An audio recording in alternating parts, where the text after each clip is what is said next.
السلام علیکم ناظرین، ورلڈ آف دی ورلڈ کی جانب سے حاضر خدمت ایک نئی اور دلچسپ خبر کے ساتھ۔ سب سے پہلے آپ سے گزارش ہے کہ ہمارے چینل کو سبسکرائب نہیں کیا، برائے مہربانی سبسکرائب ضرور کریں۔ خبر کچھ اس طرح سے ہے کہ سابق امام کعبہ کو 10 سال قید کی سزا۔ خبر کچھ اس طرح سے ہے کہ سعودی عرب میں ایک عدالت نے 22 اگست کو خانہ کعبہ کے سابق امام اور مبلغ شیخ صالح الطالب کو 10 سال قید کی سزا سنائی ہے۔ سعودی عرب کے علاوہ عرب دنیا کے باقی ذرائع ابلاغ نے بھی سابق امام کو 10 سال سزا کی جانے کی خبر شائع کی ہے۔ عرب دنیا کی مختلف نیوز ویب سائٹس کے مطابق سعودی اپیل عدالت نے 22 اگست کو سابق امام اور مبلغ شیخ صالح الطالب کے خلاف 10 سال قید کی سزا جاری کی ہے۔ سابق امام سے متعلق اس خبر کو شائع کرنے والے ذرائع ابلاغ میں قطر سے منسلک عربی 21 بھی شامل ہے، جس نے اطلاع دی ہے کہ عدالت نے ذیلی عدالت کی جانب سے ان الزامات کی بربریت کے لیے جاری کردہ فیصلے کو واپس لے لیا ہے۔ ویب سائٹ کے مطابق سعودی حکام نے اگست 2018 میں صالح الطالب کی گرفتاری کی وجہ بتائے بغیر انہیں گرفتار کر لیا تھا۔ عربی 21 چینل کے مطابق الطالب مختلف سعودی عدالتوں میں جج کی حیثیت سے خدمات انجام دے چکے ہیں، جن میں دارالحکومت ریاض کی ہنگامی عدالت اور مکہ کی ہائی کورٹ میں بھی شامل رہے ہیں، جہاں انہوں نے گرفتاری سے قبل کام کیا تھا۔ ان کی گرفتاری کے بعد انسانی حقوق کے گروہوں اور سعودی مخالف مختلف ذرائع ابلاغ ان کی سزا کو اس خطے سے جوڑ رہے ہیں جو کہ انہوں نے برائی کو مسترد کرنے کی اہمیت کے بارے میں دیا تھا۔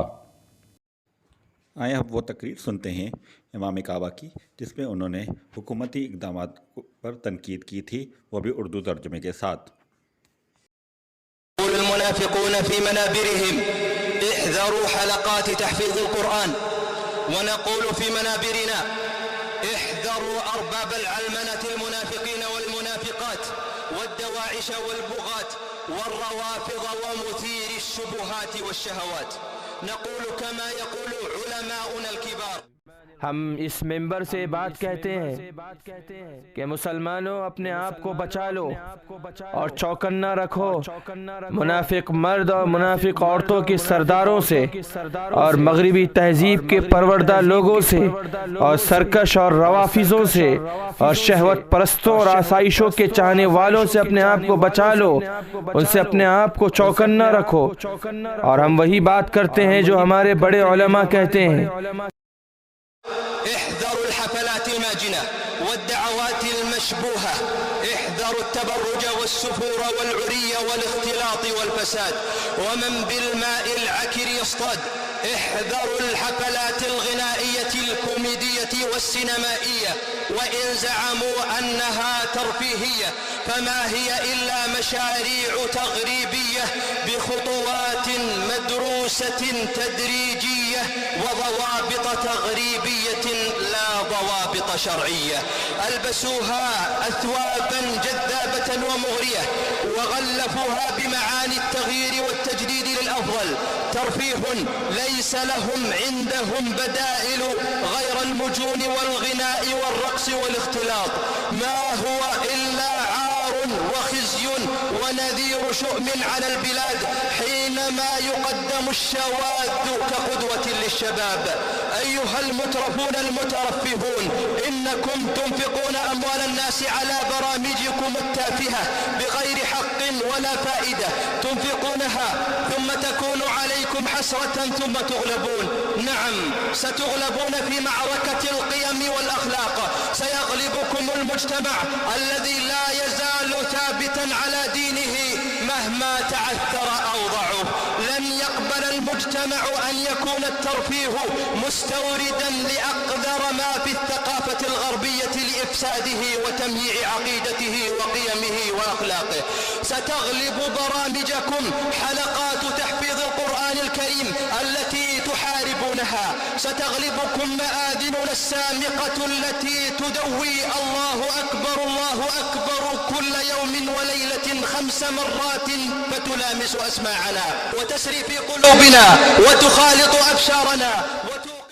بچاؤ اپنے آپ کو ننگے ناچ والی محفلوں سے اور گھٹیا قسم کی محفلوں سے، آسائشوں کی جگہوں سے اور ننگے پن سے اپنے آپ کو بچاؤ، اور بچاؤ ان جگہوں سے جہاں پر مرد اور عورتوں کے اختلاط ہوتے ہیں۔ بچاؤ اپنے آپ کو ناچ گانے والی جگہوں سے، اور حکومت یہ سمجھ رہی ہے کہ یہ صرف ایک تفریحی عمل ہے، وہ یہ نہیں بلکہ مغربی طریقہ کار ہے جس پر بتدریج یہ حکومت چل رہی ہے۔ اس کا شریعت سے کوئی تعلق نہیں ہے۔ اہل مغرب کے اس پاس سوائے اختلاط کے اور ناچ گانے کے علاوہ کوئی چیز نہیں ہے، اور اس میں اس ملک کے لیے بڑی شرمندگی ہوگی اور بڑی رسوائی ہوگی، اور بہت ہی خطرے کی بات ہے جو یہ حکومت اپنے نوجوانوں کو پیش کر رہی ہے۔ اے مالوں کو بیجا خرچ کرنے والوں، عیش پرستوں، تم لوگوں کے مال کو ضائع کر رہے ہو حقیر چیزوں میں، تم پر حسرت ہے، اور ان قریب تم پر با اخلاق لوگ اور وہ عملہ غالب آ کر رہے گا جو پاکیزہ اقدار، اخلاقی قدریں جن کے پاس ہے۔ ان قریب وہ عملہ تم پر غالب آ کر رہے گا جو اخلاق کے پیکر ہیں، اور قرآن کریم کے یاد کرنے والے حلقے تم پر غالب آ کر رہیں گے جس سے اس وقت تم مقابلہ کر رہے ہو، اور وہ جگہیں جہاں سے 5 وقت دن رات میں اللہ اکبر کی آوازیں گونجتی ہیں، جن کی صداؤں سے ہمارے دل خوش ہو جاتے ہیں، ہمارے دلوں میں اطمینان ہوتا ہے، اور جس کے ذریعے ہمیں خوشی محسوس ہوتی ہے، ان قریب یہ سب تم پر غالب آ کر رہیں گے۔ اس تقریر کے بارے میں یہ بھی آپ کو معلومات دیتے جائیں کہ شیخ صالح محمد بن الطالب نے یہ تقریر کسی عام جگہ پہ نہیں، حرم کعبہ، خانہ کعبہ کے اندر، وہ بھی جمعے کے خطبے کے دوران کی تھی، جس کی وجہ سے سعودی گورنمنٹ کو اس پر ایکشن لینا پڑا۔ اس وقت کے سعودی کارکن یحییٰ العسیری نے قطر کی مالی معاونت سے چلنے والی الجزیرہ نیٹ ورک کو بتایا کہ ان کے ملک کے حکام ان لوگوں کو نشانہ بنا رہے ہیں جو مستقبل میں ممکنہ طور پر حکومت اور مقبولیت کے حامل افراد پر سوال اٹھا سکتے ہیں۔ سعودی عرب کی قطر کے ساتھ 2017 میں پیدا ہونے والی کشیدگی کے بعد سے سعودی پالیسیوں کو تنقید کا نشانہ بنانے والی ٹی وی چینل الجزیرہ کے مطابق سابق امام نے گرفتاری سے قبل ایک خطبے میں جابر اور مطلق العنان حکمرانوں کے خلاف خطبہ دیا تھا، تاہم انہوں نے سعودی شاہی خاندان کا نام لینے سے اجتناب کیا تھا۔ انہوں نے سعودی ولی عہد شہزادہ محمد بن سلمان کی جانب سے مملکت میں کی جانے والی سماجی تبدیلی پر سوشل میڈیا پر کی جانے والی تنقید کو اجاگر کیا تھا، جس میں سے ایک نے اسے حیران کی قرار دیا۔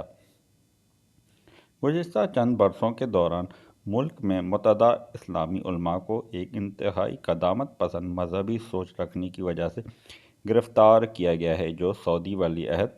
محمد بن سلمان کی لبرلائزیشن مہم اور اقتصادی اور سماجی اصلاحات کے لیے ان کے وژن 2030 سے منافقت نہیں رکھتی۔ ان کی گرفتاری کی طرح الطالب کے خلاف فیصلے نے بھی ولی عہد کی سعودی ناقدین اور ان کی لبرل پالیسیوں کے بارے میں سوشل میڈیا پر طوفان برپا کر دیا ہے۔ ٹویٹر پر 10 لاکھ فالوورز کے ساتھ ترکی الشہاب نے، جو خود کو انسداد بدعنوانی کا صحافی قرار دیتے ہیں، اس فیصلے کو تنقید کا نشانہ بنایا اور کہا ہے کہ الطالب کے برے کام اور اس کے مجرموں کے خلاف خطبات کی وجہ سے سعودی عدالتوں نے انہیں 10 سال کی قید سنائی ہے۔ ایک اور ٹویٹ میں اس فیصلے کو بن سلمان کی حکومت کا ظلم، بدعنوانی اور ناانصافی کی کہانیوں میں سے ایک قرار دیا ہے۔ اس ٹویٹ نے زیادہ تر مبلغ کی حمایت حاصل کی ہے۔ درس اثنا سعودی عرب میں سیاسی قیدیوں کے بارے میں رپورٹ کرنے والے ٹویٹر اکاؤنٹ پر ضمیر کے قیدیوں نے اس فیصلے کی خبر کی تصدیق کی ہے۔ طالب الصالح عربی ہیش ٹیگ کے تحت ان کے کچھ خطبات کی ویڈیو ریکارڈنگ ٹویٹر پر گردش کرنے کے ساتھ ساتھ ان کی حمایت کے پیغامات بھی شائع ہوئے ہیں، جن میں کویتی مذہبی اسکالر حکیم المطیری بھی شامل ہیں، جن کی سوشل میڈیا پلیٹ فارم پر 10 لاکھ سے زائد فالوور ہیں۔ امید کرتے ہیں کہ آپ کو یہ خبر دلچسپ لگی ہوگی۔ اس کے ساتھ یہ اجازت طلب کرتے ہیں۔ اللہ حافظ۔